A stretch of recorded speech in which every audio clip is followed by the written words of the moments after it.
Let me ask you something. Have you ever felt like life gave you a second chance, but you were too afraid to take it? Today I'm going to tell you about Margaret Rose Patterson, a woman who thought she had nothing left to lose until she discovered she had everything to fight for. Before we begin, tell me in the comments where you're listening from, and if this story touches your heart, please subscribe. Stories like Margaret's need to be heard. March 2024, Bedford, Indiana. Margaret Patterson, Maggie to the few who knew her, stood in Patterson's auto repair, her father's garage, now hers by inheritance and necessity. 46 years old, grease under her fingernails, shoulders carrying more weight than any woman should bear alone. 8 months since her mother died. Lung cancer. The medical bills had swallowed everything. The house, the savings, even the family china. 14 months since David left for Rachel, the 28-year-old dental receptionist. The garage was failing. A new dealership had opened across town, stealing customers. She lived in a 2-bedroom apartment where the walls were so thin she could hear neighbors fighting at 2 a.m. Her kids heard it too. Jake, 16, angry at the world, had quit basketball and stopped talking. Lily, 12, drew only in gray now. She'd come home with a black eye last week. Said the girls at school whispered that her mom smelled like motor oil and couldn't keep a husband. And Rusty, 9-year-old golden retriever with arthritis, the last remnant of when they'd been a real family. Friday night, the garage closed. Maggie sat on the concrete floor sorting mail. Bills, red notices, final warnings, and then a flyer. County auction, foreclosed properties, Saturday, March the 16th, 10 a.m. There were photos, rundown houses nobody wanted, and there, third from the bottom, a Victorian farmhouse, paint peeling, porch sagging, but something about it made her stop. Her mother's voice echoed, "Don't rent forever. A woman needs a place that's hers." Maggie checked her bank account. 18,600, son, or everything left after her mother's debts. Barely 3 months of survival. Sometimes desperation looks like courage. She went to the auction. Saturday morning. Courthouse steps crowded with investors holding clipboards. Maggie stood in back, canvas jacket with an oil stain, holding a paddle that felt like surrender. The auctioneer's voice ran together. Properties sold in minutes. Then, 1847 Willow Creek Road, Bedford, Indiana. 3 acres, foreclosed. Starting bid, 8,000. Maggie's hand went up. 10,000. 12,000. Her voice sounded far away. 15,000. She turned. A man in a black suit stood near the door, not bidding, just watching with cold, calculating eyes. 17,000.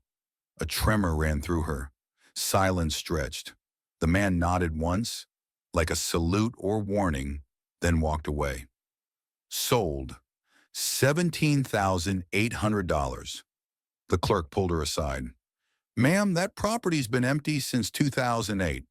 There's talk." "What kind of talk?"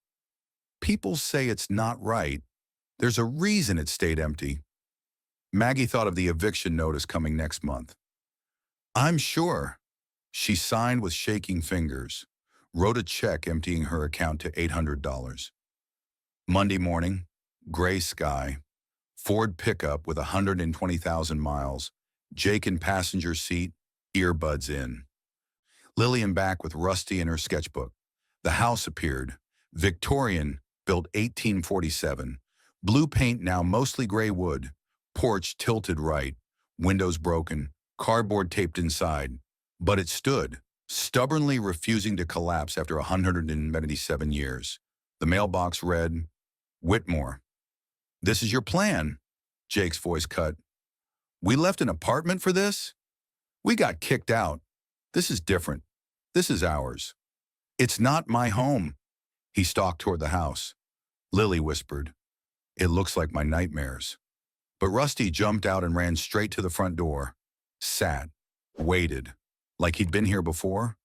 Inside smelled of thyme, wide plank oak floors, stone fireplace, chandelier hanging crooked, no furniture.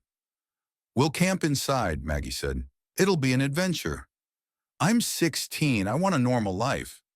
The silence choked. Maggie found the kitchen. Cast iron stove, porcelain sink, and a pantry door stuck tight. She pushed. It scraped open into cold air. Shelves held glass jars labeled Peaches 1928, almost 100 years ago. Rusty pushed past, barking desperately at the back wall. Clawing wood, Maggie pulled peeling wallpaper. Underneath, carved wood, spirals and symbols, words burned into the center. "To begin, you must believe." Jake crouched. "There's a seam. It's a door." Lily pressed the center. Click. The panel swung inward. Stone stairs descended into darkness. Maggie grabbed her phone flashlight. "Stay behind me." 15 narrow steps, damp stone walls, another carved door at the bottom. Inside, a room, desk, bookshelf, oil lamp, iron trunk. Almost no dust, like someone had been here recently. On the desk, one red leather book. Eleanor Margaret Whitmore, July 4th, 1928. Maggie read aloud. "To whoever finds this, I am not hiding treasure, I am hiding truth. My husband James died last year. They said heart attack. I know better. He discovered something, and they killed him for it." She turned pages. A hand-drawn map of the house, hidden corridors, underground rooms, and at the garden's edge, an X, the vault. The diary continued. August 19th, 1928. 3 months of digging at night. The vault is sealed. Inside, the deed, the survey, the letters, proof of what they did. Jake broke open the trunk with rebar. Inside, gold pocket watch, velvet pouch of gold coins, war medals, carved toys, letters tied with blue ribbon. "To Rose, my darling daughter." Maggie sat on cold stone. Eleanor had been a mother, like her, protecting her child, hiding truth, running out of time. Then, footsteps upstairs. Heavy, deliberate. Someone else was in the house. Have you ever found something that changed everything? Share your story in the comments and hit subscribe, because what happens next will test everything Maggie thought she knew about courage. Maggie grabbed the rebar, crept upstairs, kitchen empty, living room empty, but the front door wide open. On the table, a white business card, gold embossed logo, Crossland Development. Written on back, "We need to talk." They locked every door and window. Maggie read Eleanor's later entries. September 3rd, 1928.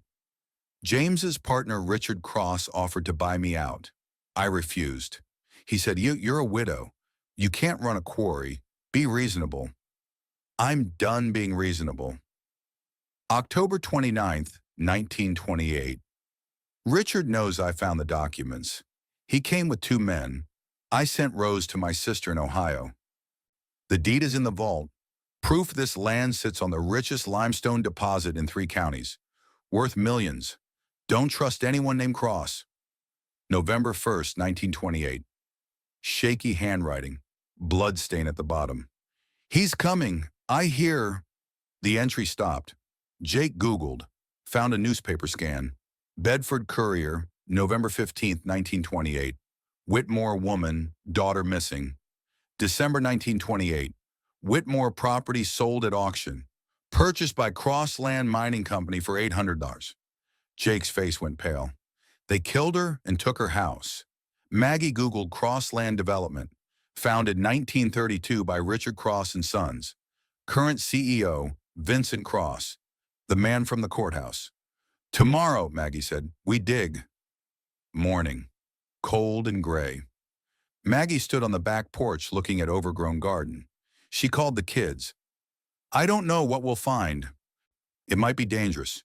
You can stay with your father." "No," Jake said. "We're doing this together." Lily nodded. "Pattersons don't quit. Right, Mom?" They cleared brush all morning. Thorns drew blood. Jake found an old metal detector. By noon, they'd marked a 10 by 10 area near the oak tree. They dug. Blisters formed. Backs ached. At 3 feet, Jake's shovel hit concrete. A slab. 4 by 4 feet. Iron ring handle. But too heavy to lift. Jake jacked up corners one by one, sliding rocks underneath. 45 minutes of work. Underneath, a metal hatch with a 4-digit combination lock. Lily said suddenly, "Eleanor's daughter's birthday. Rose turned 9 in 1928. They tried numbers. Nothing worked. Maggie thought, not when Rose was born, when she was safe. October 29th, when Eleanor sent Rose to Ohio. 1029. Click, click, click, click. The hatch opened. Jake lowered himself in. There are 3 wooden crates. They opened them on the porch. First crate, family treasures, silver, china, photo albums, wedding rings engraved forever J&E. She buried her wedding ring, Lily whispered. She knew she wasn't coming back. Second crate, metal document box. Inside, papers from the 1920s. James Whitmore had owned this land. A 1926 geological survey confirmed richest limestone deposit in southern Indiana, worth millions. His partner Richard Cross offered $50,000. James refused. The land was worth 50 times that. Then James died, September 28, 1927. Heart attack. But Eleanor's note, no history of heart problems. Dr. Morrison is R.C.'s brother-in-law. Letters from Richard Cross, increasingly threatening. Think of Rose. Accidents happen. I'll have what's mine. Final letter, October 28, 1928. They murdered him, Jake said quietly, then came for her. Third crate, 12 one-ounce gold bars, old currency, and a sealed letter. Maggie read aloud, "The gold is yours, survive, but the deed is the fight. Richard Cross wants this land for limestone. If you keep it, they'll come for you. If you sell, they win forever. I couldn't beat them. Maybe you can. Remember my daughter Rose. She was 9. She loved fireflies and strawberries. Tell her I loved her. Tell her I tried. Eleanor Margaret Whitmore," Jake calculated. "Gold's worth about $25,000. But the mineral rights, worth millions," Maggie finished. Then, an engine, tires on gravel, black Escalade. The man from the courthouse stepped out, 2 lawyers behind him. "Mrs. Patterson," he said, "I've been hoping we could talk." Vincent Cross walked slowly toward the porch. Expensive shoes, perfect suit. "I see you found Eleanor's hiding spot. My family's been looking for that a long time. This is my property. You're trespassing." "Legally, yes. Historically, my great-grandfather bought this land in 1930. After he murdered the owner," one lawyer pulled out a cashier's check, held it up. $5 million. More than you'll see in 10 lifetimes. Sign over the deed, mineral rights included, and this is yours today. Your children can have everything." Maggie stared. 5 million. College, safety, no more fear. "I need time to think." Vincent's smile slipped. 48 hours. After that, I pursue other avenues. Eminent domain. County development plans. You'd get $200,000 for the house. We'd get the mineral rights. That's not legal. I have resources, connections. I can make your life very difficult, or I can make you rich. Think about your children." Not a question, a threat. He left a card. 48 hours. The Escalade drove away in dust and cologne. Jake spoke first. "That was $5 million. I know. We should take it. Maybe. Maybe. That's enough to make everything okay." "Is it? If I take that money, what am I teaching you? That bullies win if they pay enough? That some things aren't worth fighting for?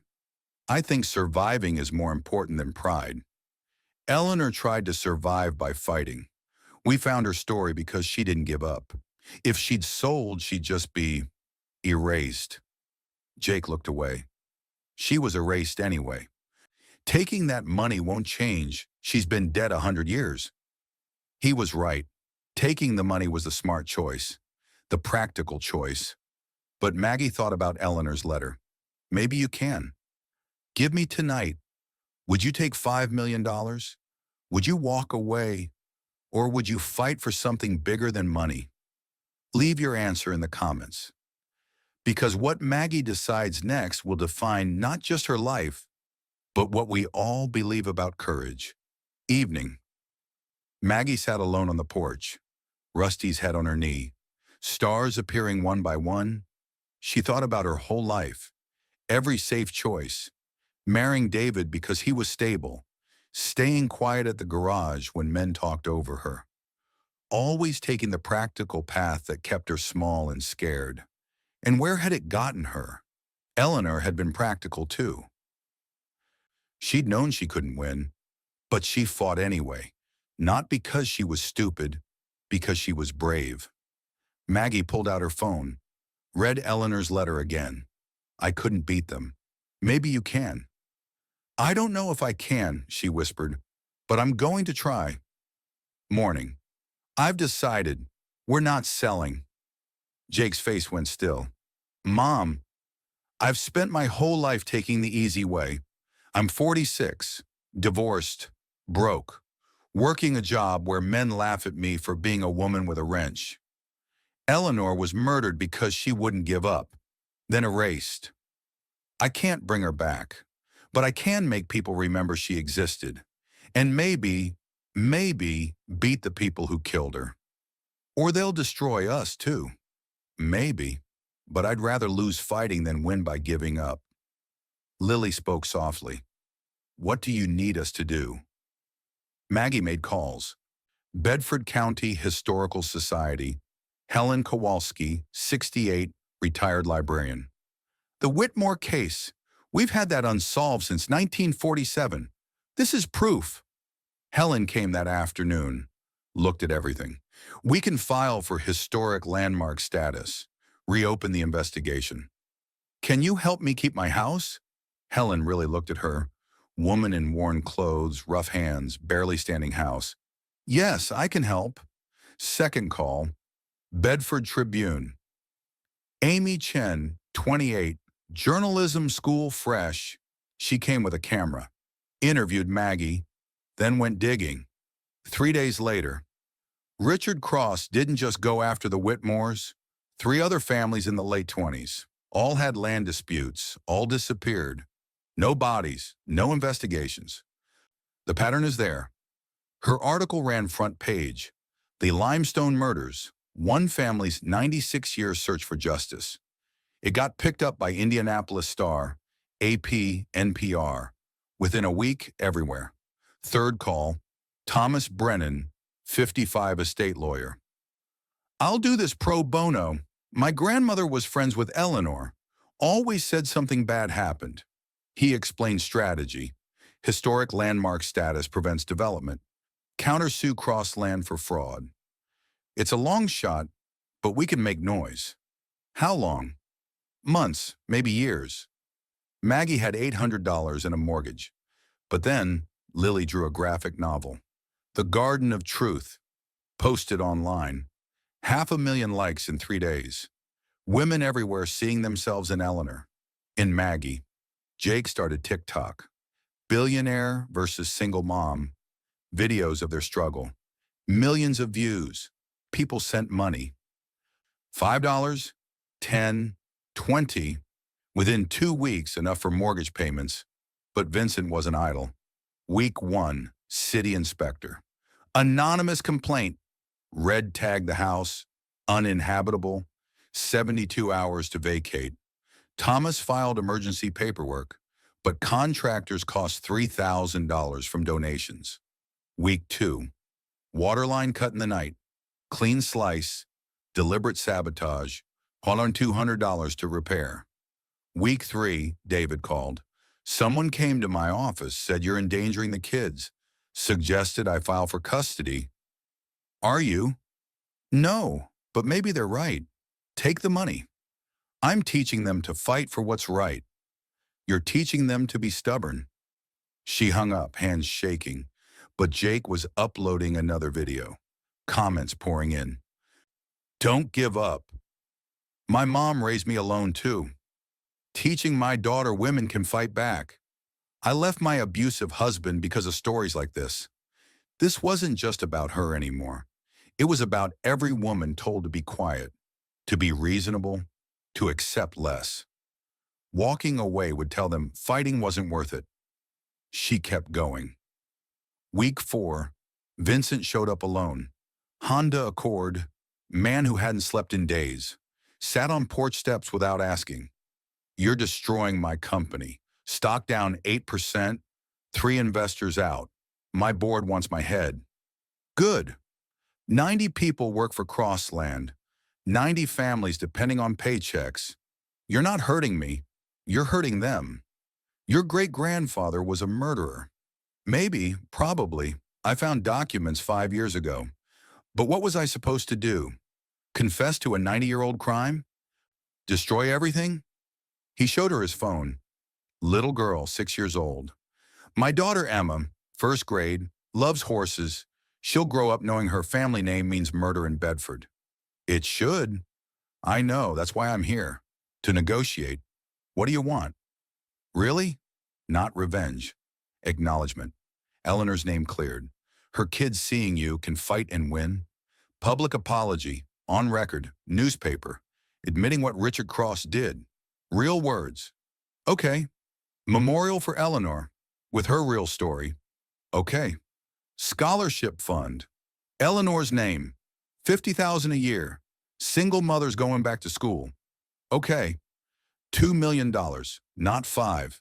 I keep house in 1 acre. You get mineral rights to 2 acres, but 5% royalty on everything extracted. Forever. Vincent quiet. Then, that's actually fair. I know. Why not take me for everything? Because Eleanor died fighting. I don't want to die. I want to live. I need to talk to my board. 48 hours? 2 days later, they said yes, but conditions, $3 million, NDA, memorial honors, complicated history. No, $2 million, no NDA, memorial tells truth. Silence, muffled arguing. They're threatening to fire me. Let them, I'll take this to trial. Win. They get nothing. More silence. Okay, $2 million, no NDA, truth. But mention I tried to make it right. That I didn't fight you in the end. Deal. 3 weeks later, courthouse. Same room where she'd bought the house. $2 million deposited, enough to fix the house. Jake's college. Lily's art supplies, enough to breathe. Not rich, but safe. Vincent afterward. I hope this brings you peace. It brings me options. Peace is different. Eleanor would have liked you. She would have liked to win in her own lifetime. But she did win. It just took you to finish it. Bedford Tribune full-page ad. An acknowledgement of historical injustice. In November 1928, Eleanor Margaret Whitmore, 42, disappeared following a land dispute with Richard Cross. New evidence proves Richard Cross murdered James Whitmore in 1927 and subsequently killed Eleanor Whitmore. Her daughter Rose, 9, was saved when Eleanor sent her to Ohio days before the murder. We acknowledge this crime. We are deeply sorry. We commit to honoring Eleanor's memory through education, remembrance, and restitution. The Eleanor Whitmore Memorial Scholarship Fund has been established. May her name never be forgotten. Vincent Cross, CEO. Maggie framed it, hung it in the living room. 6 months later, house still old. Floorboards creaked, walls cracked, but loved. Porch level, windows glass, roof solid. Lily painted the kitchen soft blue. Jake rebuilt the back steps. Real furniture, real beds, dining table where they ate together. Maggie still worked the garage. By choice. upgraded equipment, hired two other single mothers, started Maggie's on the Move for rural women. Jake, 17, accepted to Purdue, deferring 1 year to finish restoring the house, making furniture from salvaged wood, enough to cover expenses. Lily self-published her book online. The Garden That Remembered, 800 downloads, proceeds to women's shelter. She spoke at schools now. Rusty still limped, but happy, slept by the fireplace. Eleanor Whitmore Memorial Scholarship. First recipient, Sarah Jenkins, 44, becoming a nurse. In the back garden, 5 cherry trees in a circle. Eleanor, Rose, Grace, Hope, Courage. Historical Society gave tours twice monthly, but problems remained. Guest room leaked, furnace made noises, wiring ancient. All was something. Sometimes Maggie lay awake wondering if she'd made the right choice. Then she'd remember, I couldn't beat them. Maybe you can. She had. Not perfectly, but enough. Late October, 96 years after Eleanor's last entry.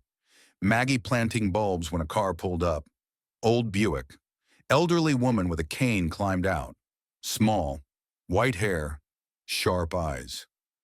Are you Margaret Patterson? I am. My name is Catherine Whitmore Reynolds. I'm Rose's daughter. Everything stopped. Rose. Eleanor's daughter, Rose?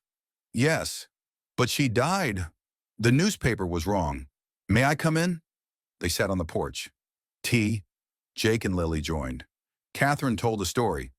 Eleanor sent Rose to her sister, Margaret Miller, in Ohio, October 29, 1928. When Eleanor disappeared, Margaret kept Rose, raised her as her own, changed her name to Miller, told the truth when Rose turned 18. Rose lived quietly, married John Reynolds, factory worker, 3 children, seamstress, Cleveland. Died 2019, age 99. She talked about this house until she died, about her mother, the garden, the night she left. She said, one day someone will find the truth. Did she have a good life? Yes, happy, love, family. But she carried the weight of not knowing. If her mother suffered, if her mother thought Rose forgot her, she didn't forget. Eleanor's last words were protecting her. Catherine opened a small box. Inside, gold locket. Old. Tarnished. She pressed the catch. It opened. Tiny photograph. Faded. Woman. Baby. Eleanor gave this to Rose that night. The only thing left of her mother. Rose wore it every day. Before she died, she said, when someone finally stands up to them, give them this. Catherine held it out. Maggie took it. The weight, history, love surviving 96 years. Thank you for fighting, for remembering, for proving my great-grandmother mattered. She did matter, and so did Rose, and so do you. Silence. 2 women connected across time. Would you show me the garden? Late afternoon, golden light, garden surrounded by people. Helen, Amy, Thomas, Jake and Lily, neighbors, donors, believers. They planted a 6th tree together. Rose, for the girl who survived. Catherine placed the locket in a wooden box at the tree's base, buried it like a promise. She would have wanted it here, where her mother fought, where someone finally won. Vincent Cross stood at the property edge, watching. He'd brought Emma. The little girl ran through wildflowers while her father stood silent, witnessing what his family's history had cost. Sunsetting. Maggie surrounded by people who felt like family. She thought about 7 months ago, broken, desperate, ready to give up. And now, still struggling, still scared sometimes, still fixing leaks and worrying, but fighting, living, choosing courage over comfort. Eleanor. How sometimes justice takes a century, sometimes takes someone else's hands. But it comes, if you believe, if you fight, if you refuse to let good people be erased. Jake beside her, arm around her shoulders. Lily against her other side, Rusty at her feet. Maggie realized she wasn't just surviving anymore. She was living. People ask if finding that vault changed my life. The truth is no. The money helped. The house is better. But what changed was realizing I'd been living like Eleanor in those final days. Afraid, cornered, waiting for someone else to save me. The house didn't give me treasure. It gave me a mirror. Showed me a woman who fought when she had every reason to give up. Ask me one question. What will you do? Eleanor died protecting her daughter, but her daughter lived. Her granddaughter lived. Her great-granddaughter came home. 96 years later, Eleanor's story lives too. That's the real treasure, not what you leave behind, but what refuses to stay buried. For Eleanor, for Rose, for Catherine, for every woman who fought when the world said she couldn't win. This was their garden, and now it's ours. The guest room still leaks. The furnace makes noises. There's always something. But that's okay. You don't have to be perfect to be brave. You don't have to win completely to win enough. You just have to keep going. One day, one repair, one fight at a time. Someday, maybe someone else will find your story, and they'll know. She mattered. She fought. She refused to disappear, and that will be enough. Thank you for listening to Margaret's story. If it moved you, share it with someone fighting their own battle, someone who needs to know they're not alone. And if you've ever fought for something against impossible odds, or you're fighting right now, leave a comment. Tell your story. Let's remind each other we're not done. We're not giving up. We're still here. Subscribe for more stories of courage, resilience, and second chances. Because your story matters. Your fight matters. You matter. And sometimes that's the most important thing to remember.